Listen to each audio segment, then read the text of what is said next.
चुनाव के दौरान मैंने भी जनता के बीच जाके और कई संकल्प व्यक्त किए थे, चाहे वो माता बहन और बेटियों के संबंध में हो, किसानों के संबंध में हो, भांजे भाइयों के संबंध में हो, विकास के बाकी कामों के संबंध में हो।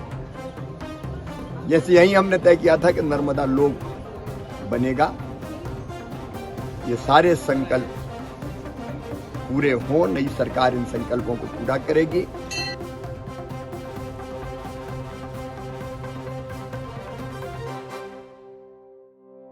नर्मदा मैया की गोद में पला हूं, बड़ा हुआ हूं और मां की कृपा से ही लोक सेवा के काम किए हैं। मैं विधानसभा चुनाव के पहले भी आया था और मां के चरणों में प्रार्थना की थी कि प्रदेश के विकास और जन कल्याण के कामों को आगे बढ़ाने के लिए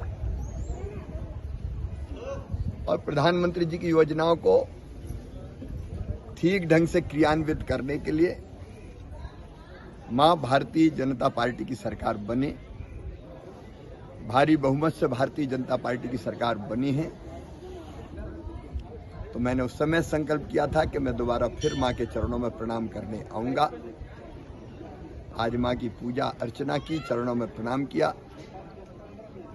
और ये प्रार्थना भी की कि हमारे नए मुख्यमंत्री मोहन यादव जी, जगदीश देवड़ा, राजेंद्र शुक्ला जी के नेतृत्व में प्रदेश प्रगति और विकास लगातार करता रहे, जन कल्याण के काम बहुत अच्छे ढंग से सब होते रहें, वो प्रदेश को बहुत ऊंचाइयों पर ले जाएं, क्योंकि प्रदेश का विकास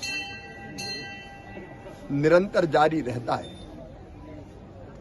तो लोक कल्याण और विकास दोनों के कामों में निरंतरता बनी रहे और बेहतर काम हो और संकल्प पत्र में जनता को जो हमने वचन दिए हैं वो सारे पूरे हों। चुनाव के दौरान मैंने भी जनता के बीच जाके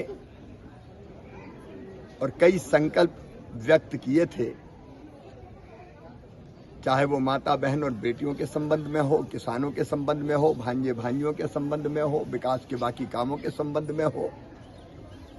जैसे यही हमने तय किया था कि नर्मदा लोक बनेगा, ये सारे संकल्प पूरे हों, नई सरकार इन संकल्पों को पूरा करेगी। मैं पूरी तरह से सहयोगी होऊंगा और जब जरूरत पड़ेगी तो सरकार का ध्यान भी दिलाऊंगा। प्रदेश के सेवक के नाते जनता से मेरे रिश्ते भाई के और मामा के हैं। भाई और मामा के रिश्ते परमानेंट होते हैं, उनका पदों से कोई संबंध नहीं होता। तो मैं अपने बहनों भाइयों की, भांजे भांजियों की सेवा में निरंतर लगा रहूंगा, क्योंकि पूरा मध्य प्रदेश हमारा परिवार है और उस परिवार की मां है नर्मदा मैया। हमारा पूरा परिवार सुखी रहे, आगे बढ़ता रहे। मैं भी अपने पूरे परिवार की, पूरे प्रदेश की जनता की, परिवार के सेवक के नाते सेवा करता रहूंगा। यही कृपा। हमसे जुड़े रहने के लिए हमारे YouTube चैनल को सब्सक्राइब करें और नई वीडियो की नोटिफिकेशन के लिए बेल आइकॉन को दबाएं। अगर आप ये वीडियो Facebook पर देख रहे हैं तो लाइक जरूर करें और ज्यादा से ज्यादा शेयर करें। धन्यवाद।